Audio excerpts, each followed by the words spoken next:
हिंदुस्तान में लाखों गांव है और लाखों गांव में से एक गांव की कहानी मैं आपको सुना रहा हूं। मैं गांव का नाम नहीं ले रहा हूं, लेकिन मैं चांदुर बिस्वा, तालुका नांदुरा, जिला बुल्ढाने का रहने वाला हूं। मेरा नाम वहीद खान है। तो चलो फ्रेंड, शुरू करते हैं, भ्रष्टाचारियों की पोल खोलते हैं।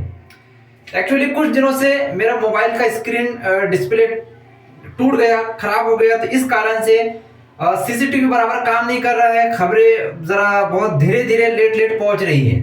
तो मुझे पता चला कि 26 जनवरी 2023 को 4 सदस्य पुलिस में गए थे मेरे खिलाफ खोटी शिकायत दर्ज कराने के लिए, लेकिन पुलिस ने सच्चाई का साथ दी, सत्य का साथ दी और इनकी खोटी रिपोर्ट नहीं ली। अब मुद्दा क्या है कि ग्राम पंचायत मालकी हक्काची असलेली शासकीय जागा अनेक लोकांना भूमाफियांनी सचिव, सरपंच, उपसरपंच, सदस्य, कर्मचारी यांना 40 ते 50,000 लाच देऊन अवैधरित्या नमुना 8 बनवून दिले आहे।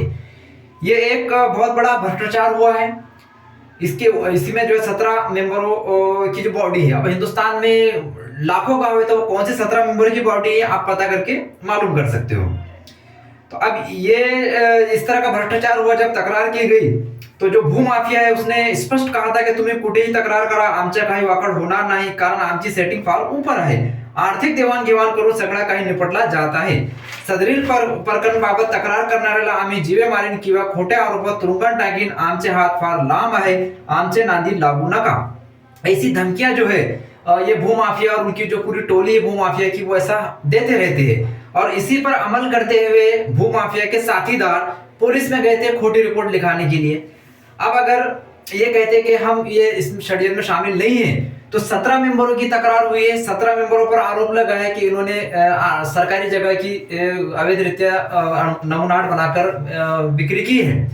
तो 17 क्यों नहीं गए, ये भी एक सवाल आता है। ये 4 ही क्यों गए? और सोचने की एक बात है कि 17 जो है तो अलग अलग समाज के मेंबर है, तो एक ही समाज के, मेरी समाज के 4 मेंबर गए, मतलब इनको इतनी क्यों तकलीफ हो रही है? बाकी जो दूसरे समाज के मेंबर है उन पर आरोप लगा है, तो वो क्यों नहीं गए?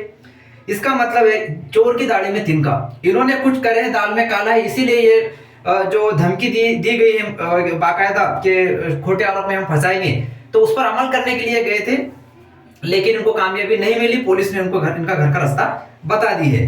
अभी अनेक तकरार हम कर रहे हैं, तो जो सचिव और इतर है वो जानबूझकर हेतु परस्पर दुर्लक्ष कर रहे हैं।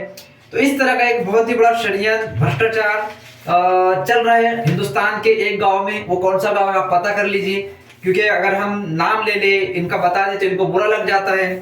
तो जिसने भ्रष्टाचार किया है, 40-50,000 रुपए में सरकारी जमीन के 8 बेचे हैं। जो पंचनामा होता है, उन्होंने जो मेंबरों ने दस्तखत किए हैं कुछ आर्थिक देवान घेवान करके, बिल्कुल उनका भांडाफोड़ होगा, उनको सजा होगी। आखिर तक हम ये लड़ाई लड़ेंगे। जय हिंद, जय संविधान, जय महाराष्ट्र।